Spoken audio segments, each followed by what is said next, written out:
Hello and welcome to Tuesday Night Live with me. I'm glad to be here with you. I hope you've been having a great week. It is Tuesday because it's the Tuesday Live that I do. Indeed, I am shorn of my hair. It is shorter now. So I'm glad. If you have anything positive to say, feel free. If you have anything negative to say, keep it to yourself. It is now the 5th of April. And I'm getting ready to go to Keto Salt Lake in a week. Thanks, Larry. So that's what's up. What is up with you? I don't know what happened to me today. I went on 3 walks. 3. So I even tried running, and I'm still feeling the effects on my cardiovascular system. Literally, I ran like a block, and afterwards I was like, it was bad news, which means I probably should push the cardiovascular system a little harder than I usually do. Anyway, so that was my day. I walked home from the gym, then I got home, then I walked to the store and got a coffee, then I walked home, then I was home for a little bit, and I had like a half an hour before an event and like a call, and I was like, I'll go for another walk. And that was when I tried running, and that was when that became challenging. So anyway, that was my day. I don't know who I am anymore. Yeah. Thank you, Tracy. Thank you, Amy. Appreciate you guys. Hey, Tara. Nice to see you here, Tara. All right. Kizzy says, I am coaching a friend in her weight loss journey. She's around 300 pounds. I have her on high protein with fat and carbs being the lowest. All right, then. So when you say fat and carbs being the lowest, one thing I want to, so you can do a bunch of different approaches. I assume you know what you're doing, Kizzy.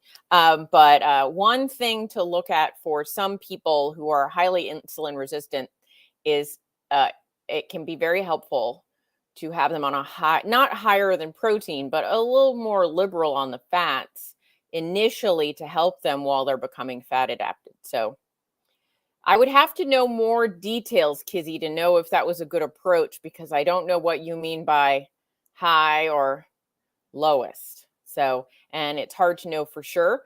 If you're taking more of a P to E kind of approach where carbs and fats are both much lower than protein, that would look more like sort of the Ted Naiman approach. If you're trying to do keto, that's different. So I think overall, I think that having a higher protein intake is useful for a lot of people. But from there, you kind of have to adjust. Hey, Leah, glad to have you here. You say you're new. If you have any questions, I'm happy to try and answer them. Hey, D. Reagan, it's nice to have you here. I appreciate that you like the content, and so far, lots of love on the haircut. I'm still trying to learn how I want to style it, but I am one of those thyroid people who lost a lot of hair when I was a teenager, actually, from having thyroid problems. A lot of it has grown back, especially since I started going higher protein. But I still have to trick it to think we have more, an average amount of hair, a little below average amount of hair. And I'm still trying to figure out how the heck to go to the gym with this hair, because I can't put it back in a ponytail anymore. So like today there were bobby pins. The other day there was a hairband. We're working on it. Docs and Gal said, your recent car video really resonated. Wow, I can't speak. Resonated with me. I'm so glad to hear that. Thanks, Yvonne. Sky said, how does one determine if they are insulin resistant? Okay, so there's a number of questions you can ask yourself. So the sort of general approach would tell you there are a couple of things. So HDL over 40, triglycerides under 150, your waist circumference being, so these are being healthy, the opposite being insulin resistant usually, right? So metabolic, this is the markers of what we consider metabolically healthy. So to be metabolically healthy, you want to qualify on all these. your triglycerides under 150, your HDL, not LDL, HDL over 40, 50, I think in women, actually 40 in men. Your waist measurement, so the narrowest part of your body around the waist being half or less than your height. So if you are 5'9", that in inches, so you can do inches or centimeters, just the same measurement in each. So at 5'9", you are 59 inches. My brain, 69 inches. I can't do math anymore. 60 inches is 5 feet. So 69 inches at 5'9". So what's half of that is 69. Wow. 34 and a half, which means you want your waist measurement to be less than 34 and a half. Adjust accordingly, depending on your height. And that's not, so some people will say it's at your belly button. For men, it's usually at their belly button. But if you're an older woman who's either been obese or had kids, or your belly button has fallen. So it's the narrowest point of your waist is a safer metric. And so it's the waist measurement, and then it's blood pressure, that your blood pressure is 120/80 or less. Am I forgetting one? Because there are 5. What's the one that I am forgetting? I have these written down somewhere. Hold on. I have them written down under my computer. And then I guess I'm going on a trip, so I can get a little book out. This is a little booklet out now. We are not organized on this show. Let's say. Let me find the page because I have forgotten one of them.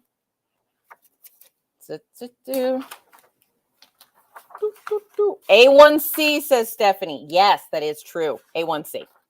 I was like, there's a 5th one. What is it? A1C. So, and if you're not somebody, some people don't, the A1C doesn't work well for them, but essentially that you're not diabetic or pre-diabetic or is what you're looking for on that. So I appreciate the backup, Stephanie. My brain was having a moment. Okay. So those are those. And then the direct way to test is actually to get a fasting insulin and a C-peptide.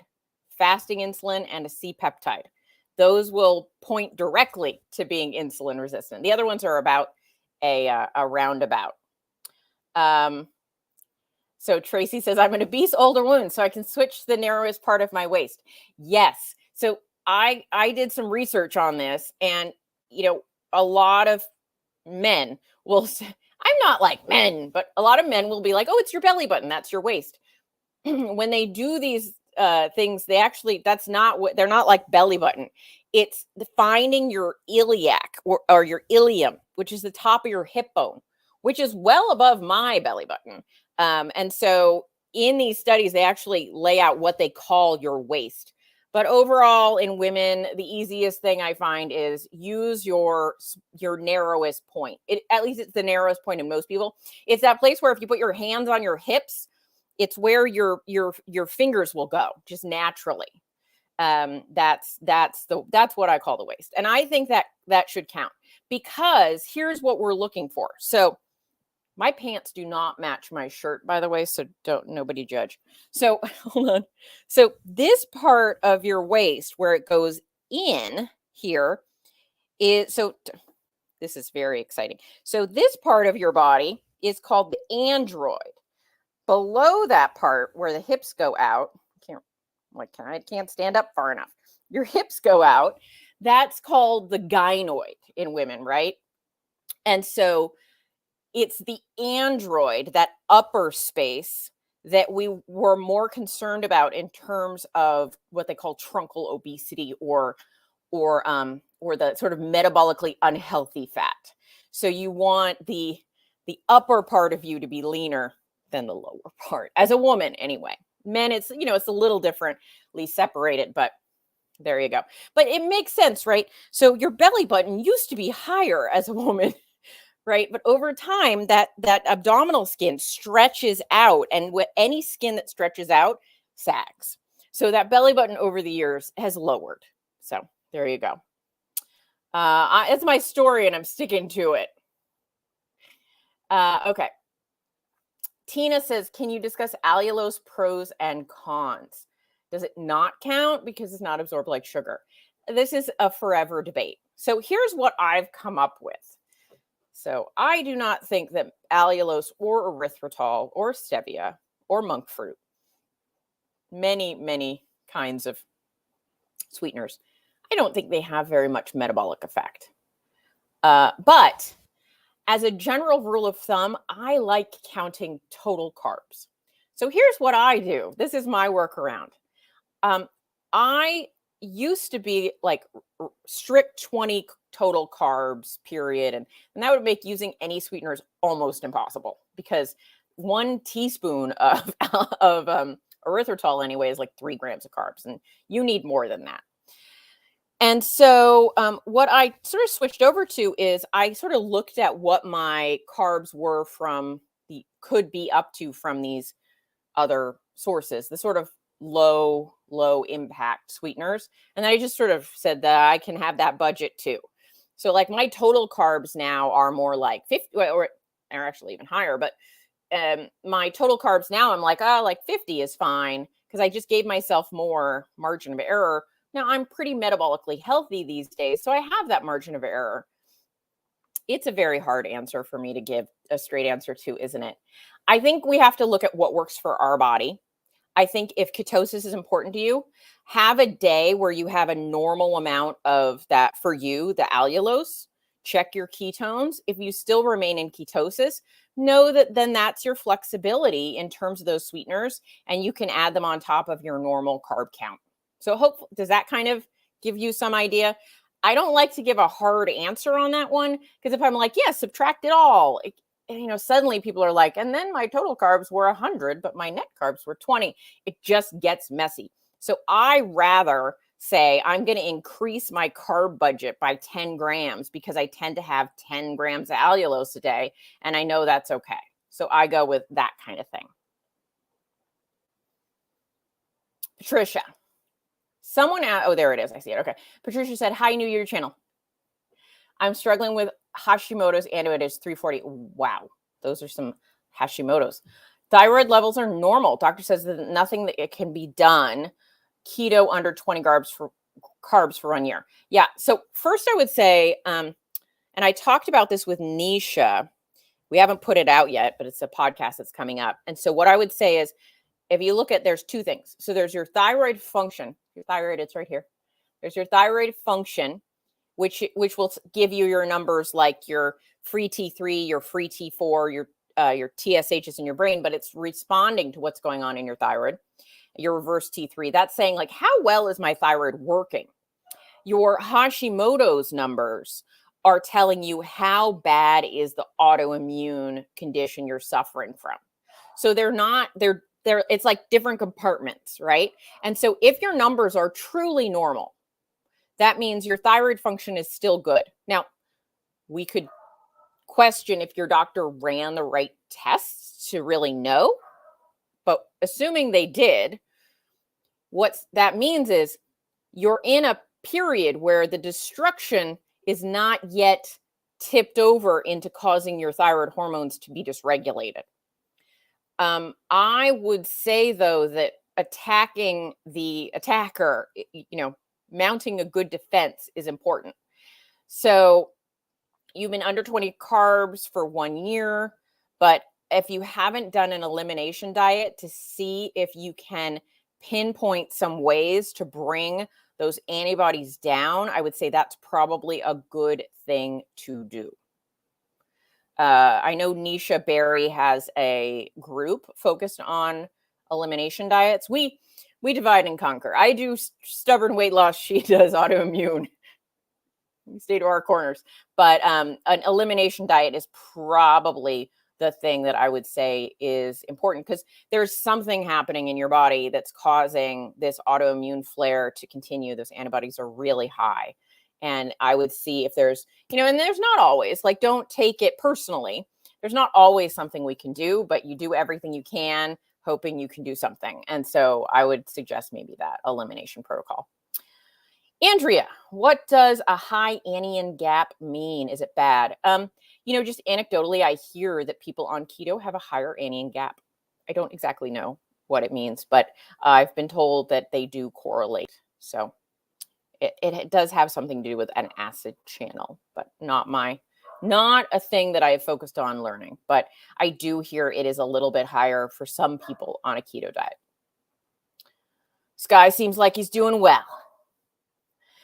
Erica says, carnivore for 2 years, but I've gained weight. For sure, my pants from last season are tighter, 15 pounds heavier for my lowest keto weight. Would you recommend increasing my fats or going back to keto? Also have period every 3 weeks. Carnivore 2 years, but I've gained weight. Oh, just repeated. Okay. So I don't know how much you're eating. So I don't know if more fats would be an improvement or a detriment. I don't know how much protein. I don't know. So I can't necessarily answer that. I would say just across the board, anyone who's like, I seem to be gaining weight. I don't really understand why, is to track. Track your macros carefully for 2 weeks, and then you'll have a better time analyzing because you'll have some data to analyze. Because if you said, hey, I'm just eating carnivore, which you did, and I just said, have more fat. I don't know right now if you're having like 40 grams of fat a day or 200 grams of fat a day. So it would be irresponsible of me to say, have more fat, because I don't know what's going on now. And so you should know what's going on by tracking for a while. Do I think everyone needs to track all the time? Absolutely not. Nope. Some people totally don't need to track.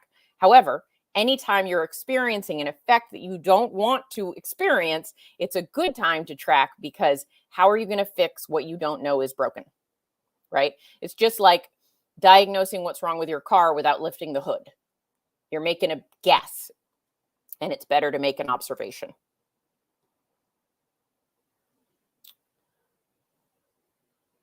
Nancy, yes, it's coming. We're in the last edits. It's just we don't want to put it out and then it's like says something wrong. Tracy said Paul Mason also recommends measuring the waist while lying down. Yes, that will help with the gravity problem. Pat says, hey, Kim, after doing the reverse diet, do you then begin to slowly drop macros or a more dramatic drop? So, okay, so for those of you that don't know what a reverse diet is, first I'm having a sip of water. Okay, so a reverse diet is kind of the opposite of what we think of as a diet. You know, traditionally we think of a diet as cutting your calories and eating less to try and stimulate weight loss. A reverse diet is eating more to try and get your metabolic rate up. But in a reverse diet, you're doing it slowly with the intention of minimizing fat gain. In a little bit, but minimizing that fat gain. And then at the end of that reverse diet, your body will be in a better metabolic place. That's hard to say. Better metabolic place to lose body fat. But I actually don't recommend that you start a diet, a cut, right, to try to lose weight right away after a reverse. So I define that reverse as that period, like you're going up. So maybe you started your reverse at 1,400 calories and you worked your way up the stairs till you got to 1,800 calories. And you found 1,800 calories was sort of the top you could get to before you started to see more aggressive weight gain. So then you'd know, okay, currently my maintenance calories are 1,800. And by the way, I'm just making up numbers. I don't know what anybody's is right now, but 1,800. And so I'm going to now stay at 1,800 for a couple of weeks to months. And maybe even after a month, I might be like, let's try 1,850. How's that going to work, right? Sometimes you can pause there for a while and then bump it up a little more again.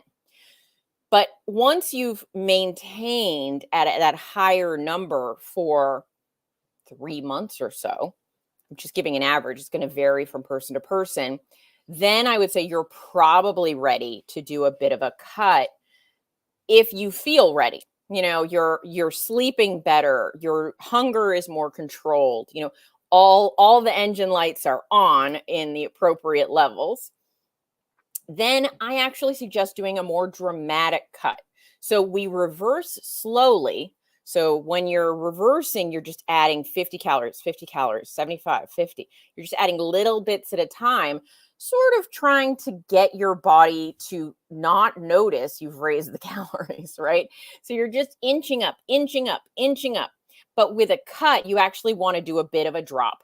not an enormous drop necessarily, but a bigger drop. So generally speaking, I drop like, whereas I'll inch up on a reverse, not initially. You can bump up initially. So if you're at 1400 losing, you could add an easy 250 to that. You could bump up, but then you're going to inch up above that. In a cut, I would say just drop down 250 to 500, depending on your flexibility. And then when that sort of slows or stops working as well as you want, you can look to see, do I have room to drop a little bit more? So that's more how I approach those different seasons. Amy says, could you please clarify the difference between crude protein and true protein? Sure. I hope this is not my area of expertise, so if I use the wrong terms, please forgive me. The concepts will be about right. So there's an amount of crude protein, which is, you could calculate it. I think they calculate it from nitrogen balance. So there is some process they do where they can say how much this protein results in this much nitrogen. And that's a way to say, give you the protein that's on a nutritional label. And generally speaking, on a nutritional label, you've got the crude protein. So the total amount of protein that they calculate from the nitrogen. However, our body doesn't absorb all of that protein the same. So let's take two examples that are pretty clear cut. So we've got like, here, I actually think I have a picture of a slide about this. So let me see if I can find it. I think, nope. It's a recent slide, so it should be not super hard to find, or else we'd be here forever. So you've got, okay. So let's see if you can see this. Okay. Can you see that? See those bars? So essentially what this is saying is like the quality of the protein. So you can look at this as the quality of the protein. So what do we mean by quality? It's how much our body can actually absorb. So let's look at protein made from the highest one, the orange one. You see the orange one is the highest. That is milk protein concentrate. And let's pick the green one as a comparison. Do you see the green, the like greenest one? That's pea protein.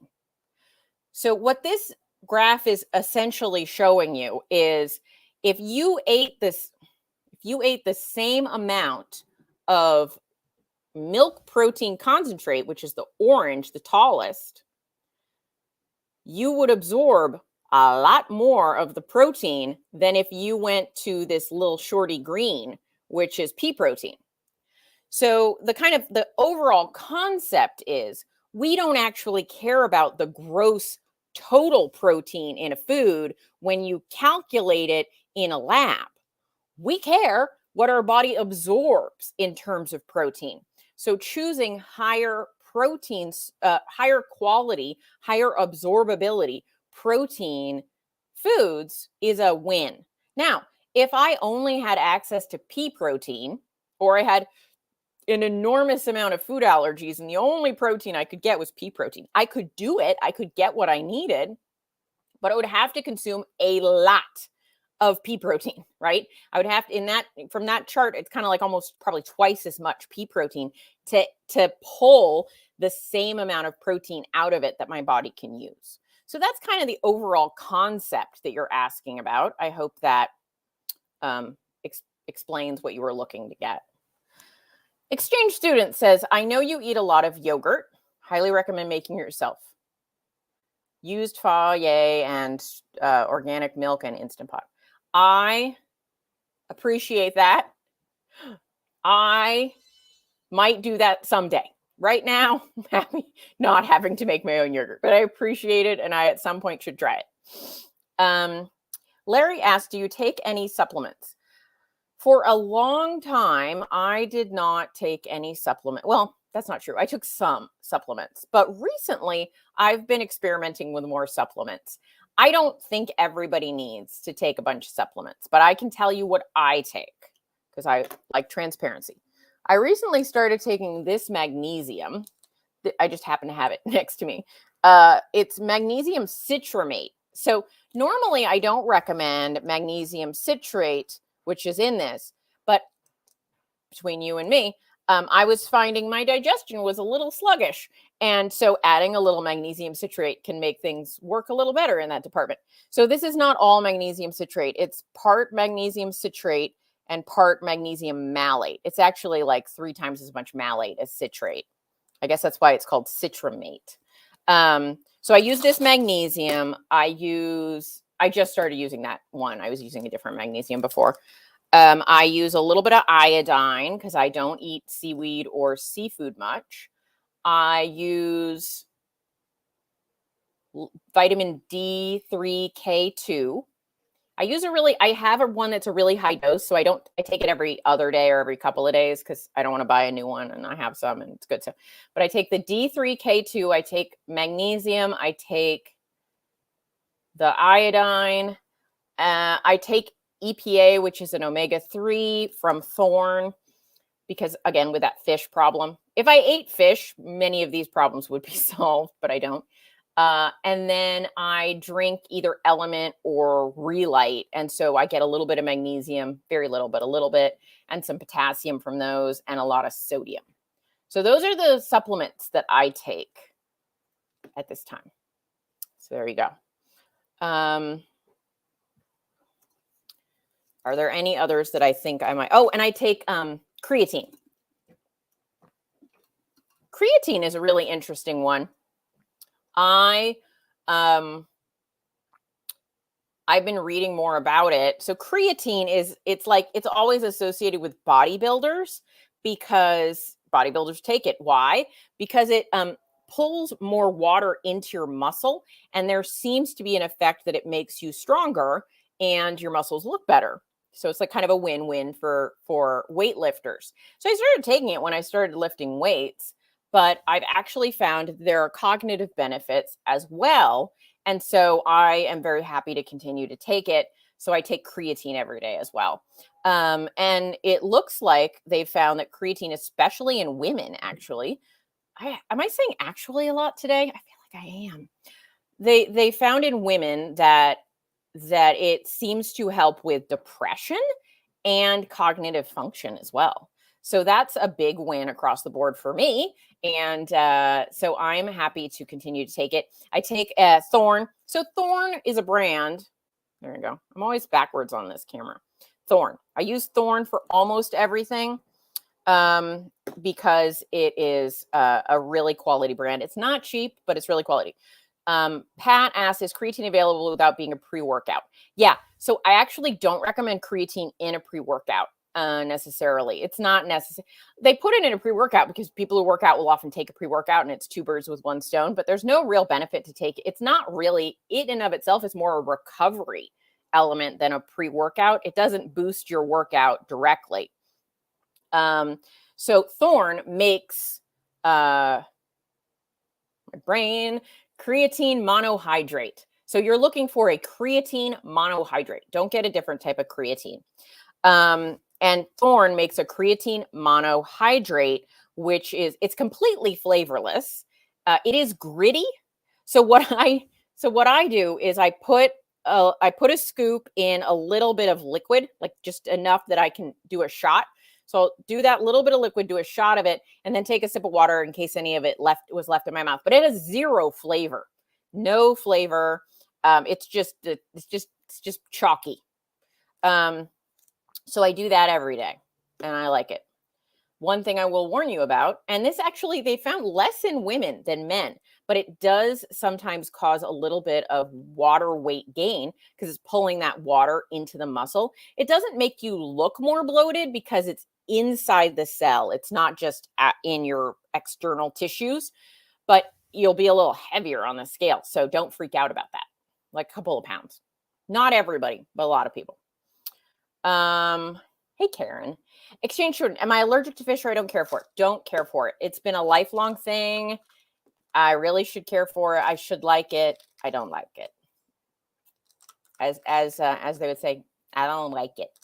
Because I know it's childish. My boyfriend last night was like, if I can eat broccoli, because he didn't like broccoli, you can eat fish. And I was like, ah. So I recently got a meal delivery company sent me a week's worth of meals, and I forgot to say I don't really eat fish. So they sent me a bunch of fish meals, not just fish, but a mix. And so, but we've been sharing them. And so I've been having him eat the fish. And every night I'll try, if it's a fish meal of his, I'll try it. And they've been actually pretty good. Maybe I think I like it less, but yeah, I don't love it. Larry says, get micronized creatine, it dissolves better. Oh, yeah, that's probably true, huh? Nicole says, I just found your podcast recently and started listening. Thanks for the information you share. You are welcome. Appreciate you listening. Leave a review on iTunes. Thank you. Larry's trying cinnamon capsules. There can be absolutely some benefits to taking cinnamon in terms of lowering blood pressure. I think, though, I remember it's supposed to be a Ceylon. There's like one type of cinnamon that's not the type of cinnamon we usually get that's better for blood sugar. Bev says, I have more questions than answers sometimes on subjects. You should look into that, people. Bev says, I just bought some collagen. How much can you take in a day? Honestly, I don't think there's an upper limit to safe collagen taking, but I'm just going to say that here, I'll show you this slide. So see the little dark one down there? That's collagen in terms of how much leucine it has. Look at the rest. See, everything's backwards. See the rest of these protein sources? Much more. So what this slide is showing you, I was on a webinar this morning about protein. So that's what those slides are from. That don't treat collagen like a protein source is what I'll say. Do not think of it as a protein source. Think of it as a supplement that some of you might take. I don't really take it, but some people find it works great for them. And I mean, I have some collagen, but I don't really use it. I make Jello with my what's it called? Gelatin. Hello, Jello gelatin. But I need more creatine. Obviously, the cognitive function is declining. Which has a lot. It's Jello, gelatin, lots of collagen. But I use it more just because I like gelled things. Some people say collagen is useful for hair, skin, and nails. I eat a lot of meat and connective tissues, so I get a fair amount of collagen in that. But I might play with it at the end. So Larry asked about the big bars. So this specific slide I just showed you with the teeny little one with collagen is looking at the leucine amount of different proteins. He was just looking at protein powders on these slides. In terms of protein quality in general, overall, milk protein concentrate showed the highest sort of in terms of absorbability. Whey protein concentrate was next. Whey protein isolate was very close. So those are the first 3 bars on this side. Then it was soy protein, pea protein. Well, I don't actually remember what all of these were. But basically, any milk protein of all the protein powders are going to be the highest in terms of absorbability. So milk proteins are casein and whey. Those are the 2 types of milk proteins. And then you can get something that's called a milk protein, which is a combination of casein and whey. When you break those apart, you get the 2 kinds. But if you ate something like cottage cheese, you would be getting, or just milk. You just took milk. I'll say it that way. You would be getting about 80% casein and 20% whey. So in nature, we actually get much more casein than we get whey. Whey protein, however, is absorbed quicker than casein. Now, People make a lot of noise about casein being a really slow digested protein, but it's actually still faster than egg protein. It's just that it's slower than whey. Whey is very quickly absorbed. And so where am I going with this? So the question was like, what's the biggest, you asked about whey protein. So in fact, I would say a milk protein, which is the combination of whey and casein, is probably your best bet if you're using a protein powder for total quality. Interesting news is that that is what Keto Chow is made from. Now, it's made from milk protein isolate rather than milk protein concentrate. What is the difference? An isolate simply means they have pulled out more. They've isolated it more. They've separated the fat, the protein from the fat and carbs even more. So where milk protein concentrate will have a teeny bit of fat and carbs in it, milk protein isolate is more isolated and has lower carbs and fat. So there's just a small amount of difference between there. A lot of people who have digestive issues from dairy, it's the word, dairy, do better on isolates because it's really just those dairy proteins. Now, if you're actually allergic to milk, don't do milk proteins because you're probably allergic to the protein in it, not like the other parts. But if you're just a little sensitive to it, like gives you a little tummy ache, you might do perfectly fine on the isolate milk proteins. There you go. I know way too much about protein powders. I'll just say that. Sue asks, would creatine help with leg cramps at night? I've never heard that it is helpful for that. So I don't know, but I don't know that it will. But it probably wouldn't hurt you. I know it definitely wouldn't hurt you. It's like creatine is like one of the best studied supplements on the planet. And so, I don't have any real concerns about it. One of the things that is definitely important is if someone's protein is low, creatine is very important. If your protein is high, it's also good to take. But it's like, supplements are supplements. So you're adding onto something. Sabrina mentioned yellow mustard for leg cramps. Yep, that can be very helpful. Tammy asked, what is my take on Rebel ice cream occasionally? I'm going to need a sip. Rebel ice cream. I don't love Rebel ice cream, just personally. I feel like there are better tasting ice creams out there. Victoria, what about fermented pea protein? Are you asking me? I'm happy to answer it. I just don't know what you're asking.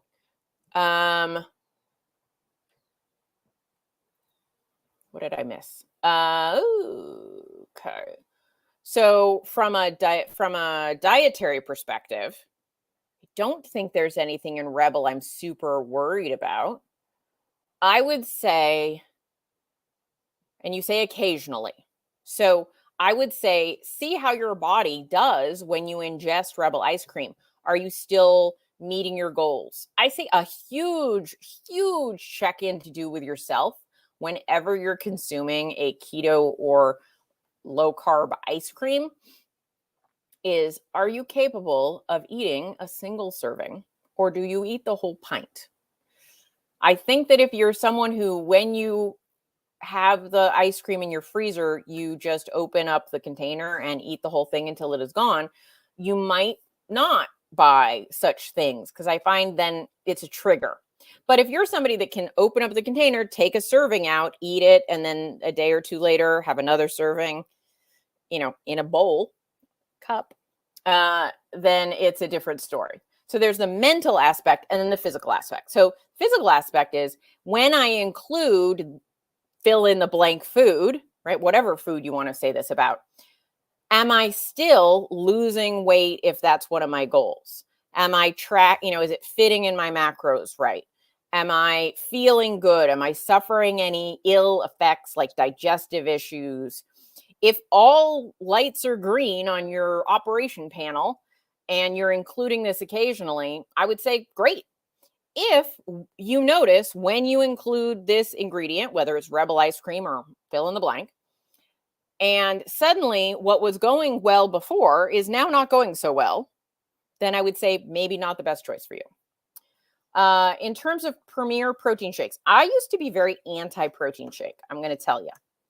And I have changed my tune if my knowledge of protein powders has been any awareness on that. And I think for most people, they're actually probably a net positive as long as you're getting good quality, real whole foods as well. I don't like when we replace meals with protein shakes, but if you're using them as a supplement, I think that's different, like to supplement the amount of protein you need. I will readily admit I use Quest brand liquid. They have, little, it's just like the Premier protein. I just think it tastes better. So like Quest vanilla protein shakes pre-mixed, and get them at Target. I use those as coffee creamer these days most of the time because it's a way that it's a little bit of protein in my coffee. It's a creamer. It's milk protein concentrate. I believe Premier Protein is the same. So if you're somebody that suffers from digestive issues with them, then that applies what I talked about earlier in terms of the concentrate versus the isolate. But it is sometimes the better of many bad choices. So but if somebody were just reaching for a Premier Protein shake every day as lunch because they wouldn't be bothered to, put together a real meal, I have concerns about that pattern of behavior. But if you switch out, instead of heavy cream in your coffee, you find it works better to have a little more protein and a little less fat, and you use a little bit of Premier protein shakes in your coffee or as an addition to a meal, I think that's probably a net positive. So it's looking at like the total overall. One reason I'm not super into shakes is what do we get from food? All of our nutrients come from food.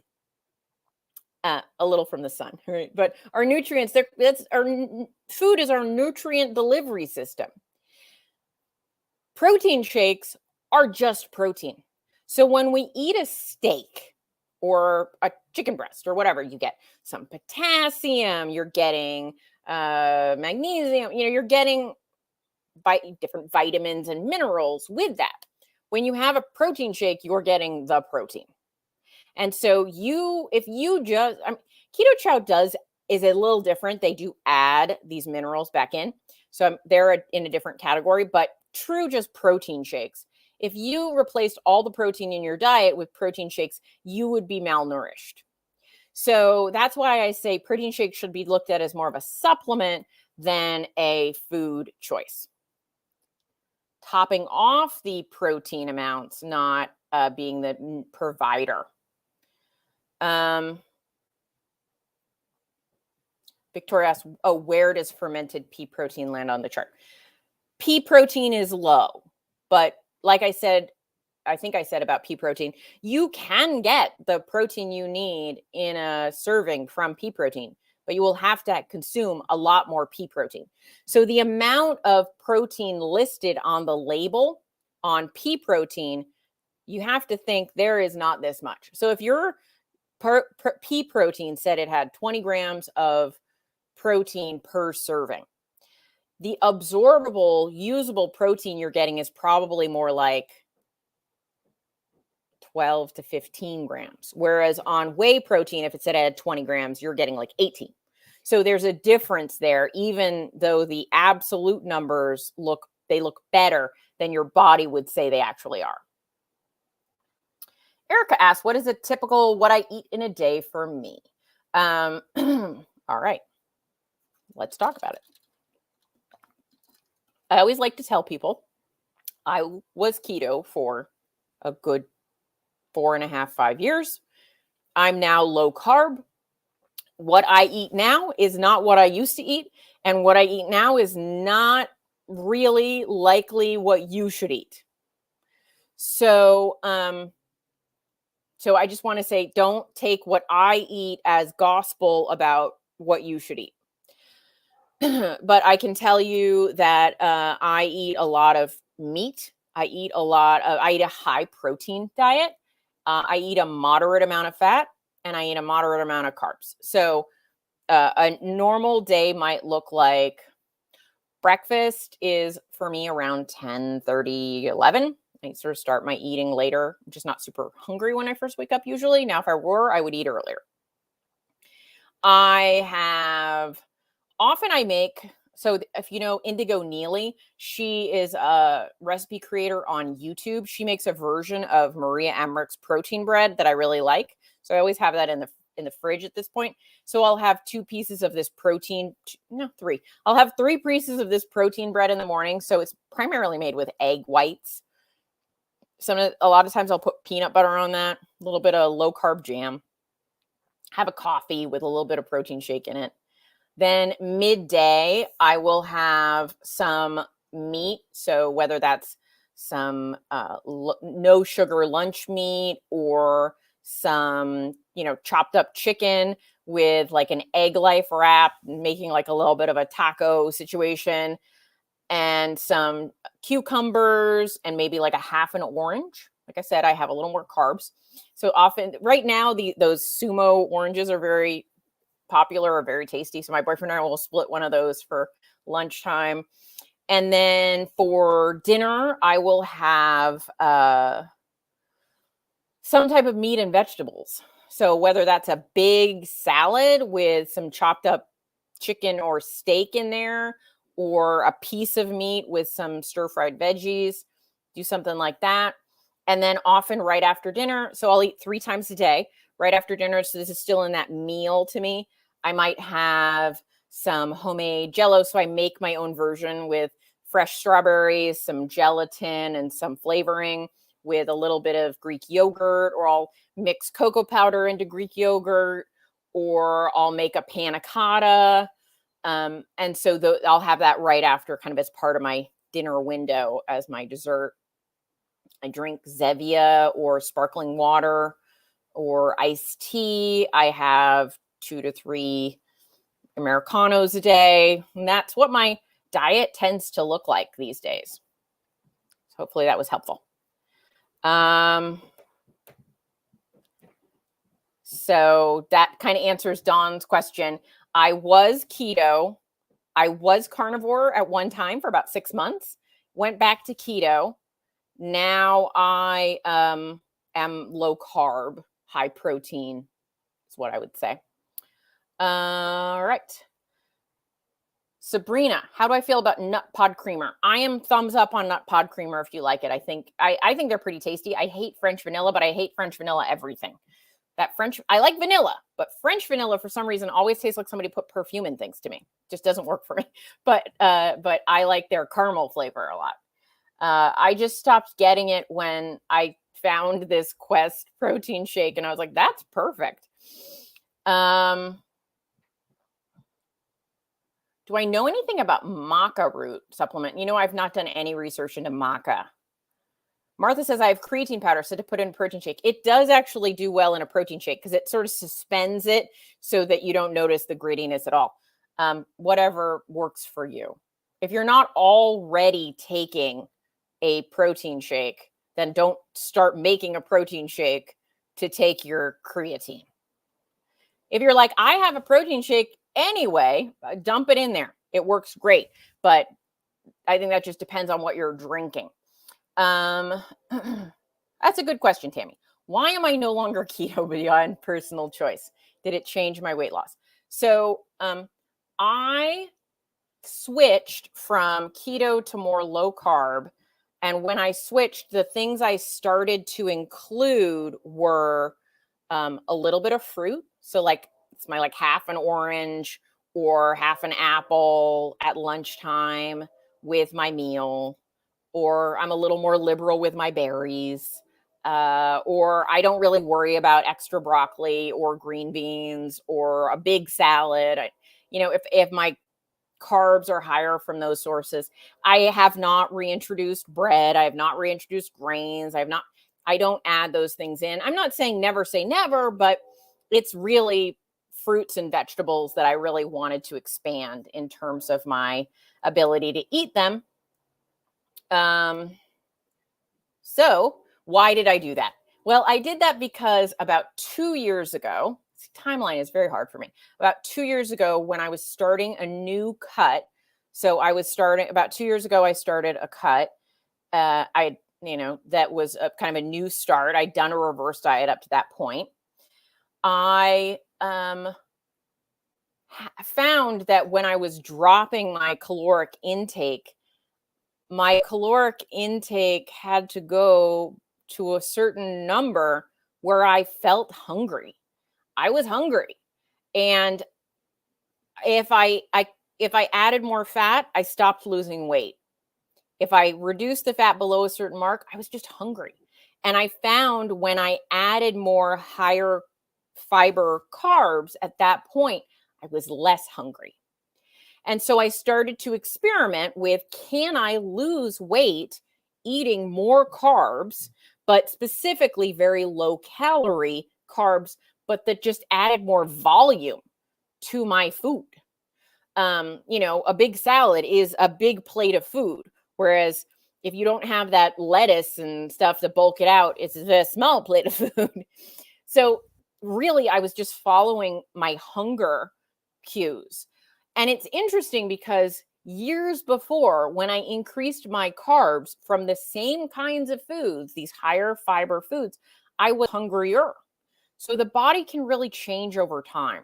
So my reason for upping my carbs was really just flexibility of eating, that I wanted to eat more salads, that I wanted to eat a bigger plate of broccoli, that I wanted, green beans, and they were adding up too fast on carbs.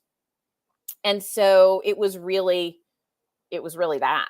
And Tammy, my blood sugar is still really good. I don't have any blood sugar dysregulation.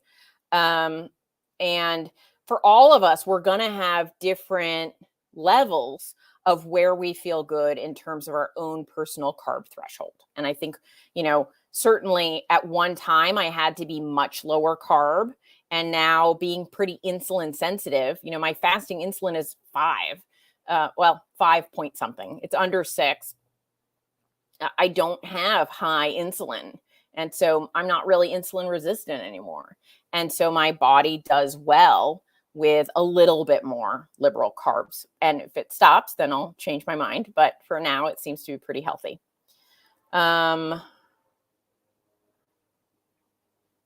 Darcy said something. I'm trying to hold on. Sabrina said, I am in maintenance at this point. I probably would love to lose another 10 pounds, but I'm not really trying that hard. So I'm not expecting it to come off at this point. My life's been a little crazy. I keep being like, I'm going to do a cut. And then I'll be like, this is not the time. So I'm in maintenance in terms of my actions. But I'm not, if you ask me, like, are you done with the desire to lose any more body fat? My answer would be no, but I'm not attempting to make that happen right now. So that's how I would explain it, if that made sense. Evelyn said, first time here, is 1-to-1 the way to go? I assume you mean 1-to-1 fat to protein. I think 1-to-1 is a really good ratio for people starting on a keto way of life. I absolutely do. 1-to-1 in terms of grams, right? So that means like 100 grams of protein, 100 grams of fat. I think those will not be everybody's numbers. I just use that gram number as an example. Depends on how tall you are and how much muscle mass you have, where we're setting that bar. But I think 1-to-1 is a really useful ratio for people on a ketogenic diet. Absolutely. MK said, I'm not sure you answered this, but I'm considering transitioning from keto to low carb. I kind of talked about it in terms of myself. How many carbs a day would you say is best for low carb? I would say inch your way up slowly and stick to whole food choices. So what I did is initially I went from 20 to 25 and then kind of did that for a while. Then 30. Let me try 40. How's 40? Do I still feel good? And am I still losing weight? Am I still seeing the effects I want? Is my blood sugar still good? 45, 50. Just kind of bump it up a little bit at a time. I feel like if you go from 20 to 60 overnight, your body's not going to be super happy and you're probably going to make some bad choices. You kind of have to work your way there. Darcy said something about the protein bread recipe. But I didn't see the first comment, Darcy. Can't find it. Oh, Juju Bunny B, 5'5", 120. How do I know what my macros should be? Well, so at 5'5" and 120, I would say you are thin.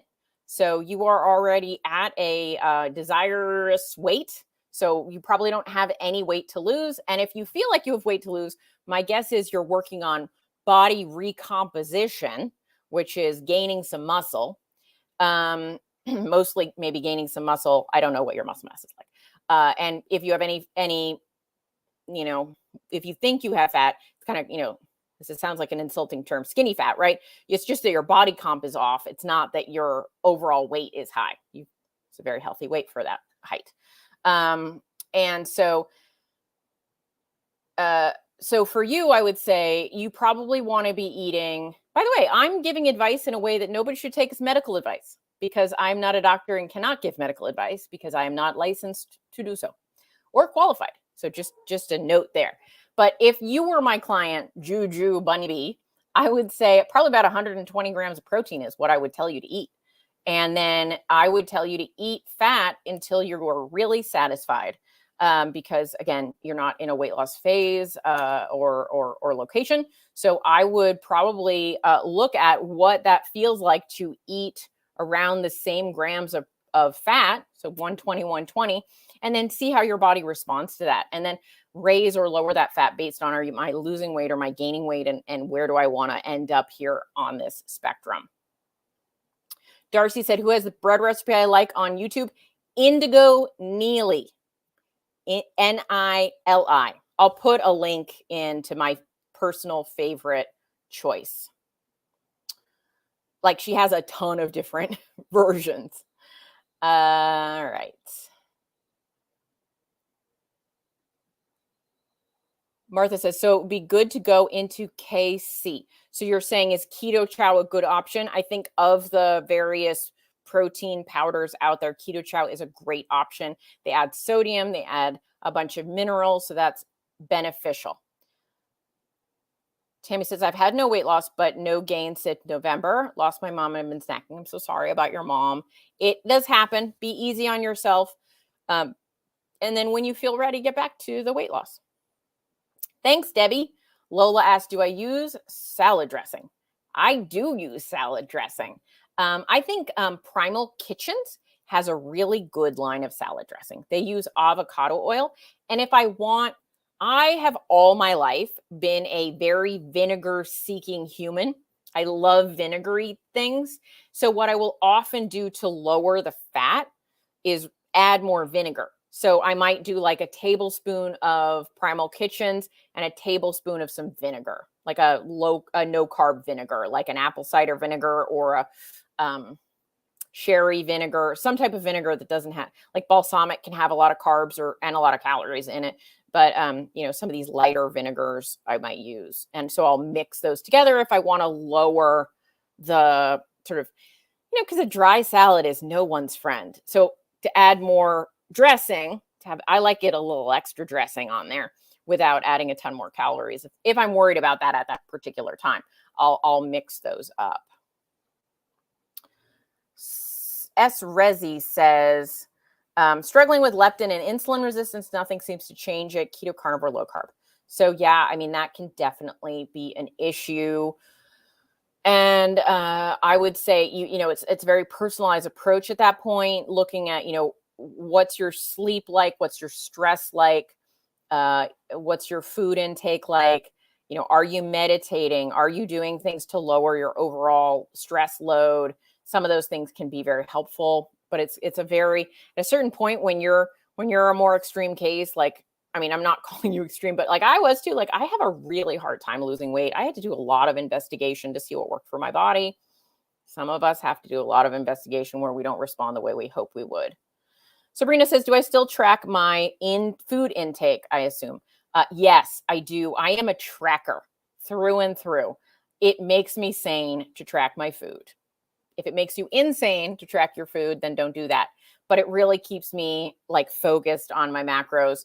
I don't worry about a lot of the details, but I want to know what's happening. So tracking just gives me a nice foundation for my day. Planning my meals is helpful. It's helped me avoid any weight regain, which is very important to me. So I am a through and through data girl. I love the tracking. Lori says, do I have an affiliation with Amazon? I'll put in the notes the Amazon link. I have an account where I can put links and things that give me a few pennies. So I'll put that in the notes afterwards. Thank you for asking. Victoria said, I'm going to have to wrap this up, I just realized, but I'll finish these questions. Victoria says, can I share my gelatin berry recipe? So if you go to my website, kimhowerton.com, and you go to recipes, and you look for panna cotta. There's a bunch of panna cotta recipes. Those are basically the basis of my gelatin recipes, whereas that uses something like almond milk or coconut milk as the liquid. I just sub it out for like a fruit tea and a few drops of stevia glyceride. So it's basically a cup of liquid of some kind that is flavored in a way that you will enjoy as a Jell-O experience, and then a teaspoon of gelatin to every cup of liquid. So you can go with like fruit tea. You can even make it with like a Zevia or like a root beer or any, that'd be, if you like, I like the idea of root beer Jell-O, but you want to flavor that liquid so that it's kind of sweet. Because once you add the gelatin, it kind of numbs the sweetness a little bit. So make a sweet beverage of some kind. Like I said, fruit tea is perfect for that. Make it sweet, and then you heat it until it's warm, like not boiling but steaming. Add the gelatin, let that cook, and then first you have to bloom the gelatin. So you actually add the gelatin to the cold liquid, let it sit for 5 minutes, then you heat it to steaming but not boiling. Give it a good stir. Put it in a container in the fridge. Throw in some berries or whatever into that once it's already cooked. Let it chill 4 or 5 hours. You'll have the experience. But the panna cottas are really tasty because it adds like a creamy element to that. But there are like 4 different recipes on my website, so you can look there. Would you say you still count total carbs? Yep, I count total carbs. I think fiber counts a lot more than we think it does in terms of calories. And a lot of people would actually agree with me. So net carbs nets out the calories from all fiber, and your body is able to extract calories from fiber less. So like a gram of regular carbs has maybe 4 calories, but a gram of fibrous carbs has somewhere between 2 and 3, depending on the type of fiber. But like that is complicated math. I would rather count them all. Alexandra says, do I eat rice on my low carb diet? I do not eat rice. I mean, in the last 2 years, I have had a bite or 2 of rice, but it's not part of my diet. It's like if I was out to dinner and some rice was put on my plate with somebody else doing the menu, I wouldn't eat all the rice, but I certainly had a bite or 2 of rice. But it's not part of my diet that I plan to eat. And Juju Bunny, there's not harm in having more protein if you love it. So 120 is kind of what I would say is probably a good amount for you. But if you're happiest when your protein is more like 150, while there's not extra body compositional benefit necessarily by doing that, if you enjoy it, that's a win and there's no harm. So you can, adjust, have a little less fat with that protein. Try different ratio, try different amounts and see where you're happy. Thanks, Larry. Pat also loves vinegar. Yes. I use Chronometer. Yeah, I do like Chronometer. All right, I'm going to wrap it up, guys. My thoughts on oxalates. I'll finish with that one and then I'll see you next week, guys. I think some people are very sensitive to higher oxalates, and I think some people have a higher tolerance for oxalates. So oxalates, it's oxalic acid, right? Some foods are very high in oxalic acid. Some foods are very low. So like rhubarb, super high. Almonds, pretty high. Meat, very low, right? So different levels in different foods. I really do believe that oxalates are a problem for some people. And so if you have the symptoms of having oxalate problems, it is something I would be concerned about. I think other people do just fine with a fairly high number of oxalates. And so I just think it's going to be the amount that is safe for you. And we can't say what that is without you knowing how your body is responding. If you're curious about oxalates, Sally Norton Sally K. Norton is the one who really looks into that oxalate situation. So I would say she would be the one to look up in terms of more information on it. But it kind of feels like to me, you know how some of us, it's like if you have a kid who's super healthy, they're not yet metabolically deranged in any way, you can feed them a fair amount of carbs and their body's going to respond well. They're going to be resilient. They're not going to have an issue with it. You take a older adult who's abused their body for a long time, has bad metabolic syndrome. They can't eat very many carbs because their body's going to not respond well. They're going to get big blood sugar swings, all those issues. So different people, different circumstances, different bodies, we have different flexibility. And I think oxalates are similar in that if you're in a really robust body, you might be just fine with a fairly high, even a high oxalate diet. But other people, their body just can't deal with that. And then they're going to get symptoms of oxalate toxicity. So it really, I think, is a bit of variability in how bodies respond. So that's what I think about that. All right, guys, have a great week. Ooh, I almost pulled my earbud out. Have a great week. I will see you next Tuesday, and take care of yourself. All right, bye.